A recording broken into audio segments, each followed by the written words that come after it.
Hello everyone, আসসালামু আলাইকুম। তোমরা সবাই কেমন আছো? আশা করছি তোমরা সবাই খুব ভালো আছো। তোমাদের সঙ্গে নিয়ে আজকে একটা নতুন মিনি ব্লগ শুরু করছি। আশা করছি তোমাদের ভালো লাগবে। তো দেখো, যেহেতু আজকে তোমাদের দাদাভাই বাড়িতে আছে, তো বাড়িতে থাকলেই আবদার বিরিয়ানি খাবে।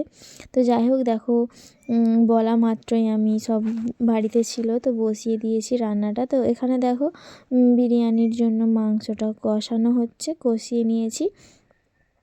তো এখানে আর এদিকে বসিয়ে দিয়েছি বিরিয়ানির ভাতটা। তো চলো তোমাদের একবার দেখিয়ে দিই। তো এটা তো মাংস হচ্ছে, আর এদিকে আছে বিরিয়ানির ভাতটা আমি বসিয়ে দিয়েছি। আর এদিকে দেখো বিরিয়ানির কিন্তু মাংসটা রান্না কমপ্লিট হয়ে গিয়েছে। চলো ভাতটা বসিয়ে নিই। তো দেখো এখানে ভাতটাও বসিয়ে নিয়েছি, এবারে সাজানোর পালা। তো চলো, প্রথমে ঘি দিয়ে দিয়েছি, তারপরে একটু সাদা তেল দিয়েছি অল্প করে, তারপরে সাদা ভাত দিয়েছি।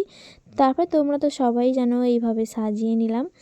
তো তারপরে পার্ট টু পার্ট যেরকম সাজাতে হয় সেরকম সাজিয়ে নিয়েছি। তো তোমরা সবাই জানো, এটা আর বলছি না।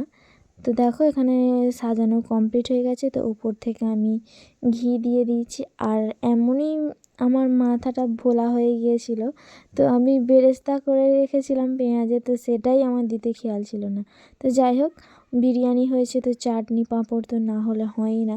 তো এখানে চাটনিটা করে নিয়েছি, আর এখানে পাঁপড়টাও ভেজে নিয়েছি। চলো তোমাদের দাদাভাইকে খেতে দিয়ে দিই।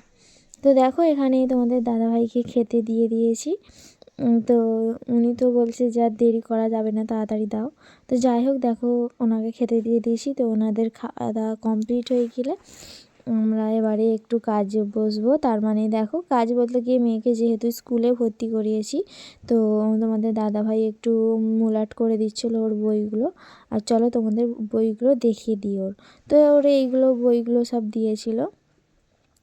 আর এই বই অনেকগুলো বই, মানে যেহেতু ওর 6টা বই আর 8টা খাতা।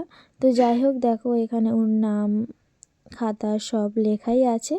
তো এখানে আরবি খাতা, অঙ্ক খাতা, বাংলা খাতা, ইংলিশ খাতা, সব খাতাই আছে।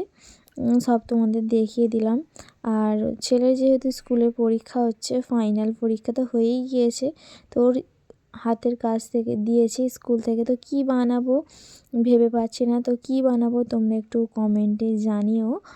আর দেখো এইটা আমি একটা ফ্লাওয়ার বানানোর জন্য নিয়েছি। আর এই যে আটাটা খুবই দেরি হচ্ছে, তো তোমাদের দাদাভাইকে বলেছি যে অন্য একটা আটা নিয়ে আসো। তো যাই হোক, আজকের ভিডিওটা এই পর্যন্তই। আমার ভিডিও যদি তোমাদের কিছু ভালো লেগে থাকে তাহলে আমার চ্যানেলটা ফলো করে দিও, আর অবশ্যই কিন্তু একটা লাইক করে দিও। দেখা হবে আবার পরের ভিডিওয়। ততক্ষণ সুস্থ থেকো আর ভালো থেকো।